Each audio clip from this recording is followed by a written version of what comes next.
দেখুন এই দিদিভাইয়ের বাড়ি রসুনপুর মহেশডাঙ্গায়। তো উনি বলছেন স্বামী স্ত্রীর মধ্যে অশান্তি হওয়ার জন্য, ঝগড়া অশান্তির জন্য, মারপিটের জন্য মাথার মধ্যে আঘাত লাগে, তারপর থেকে কানে একটা শো শো আওয়াজ হয়, সে আওয়াজ কখনোই যায় না, মানে অনেক সমস্যা হয়।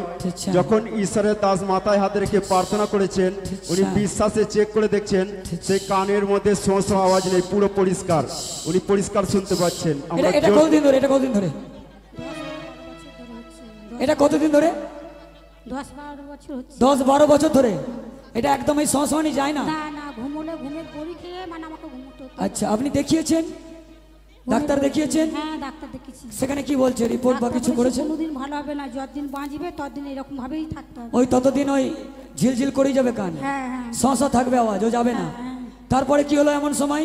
আজকে মাথায় হাত ফেলেন, হাত পাওয়ার সঙ্গে সঙ্গে পাশে গিয়ে চেক করছেন। সেই আজকে 10-12 বছর ছি ছি ছি চিল্লানোটা, সেই চিল্লানো পুরো গায়েব হয়ে গেছে, এখন পুরো নর্মাল।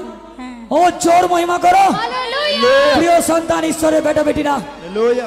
touch touch touch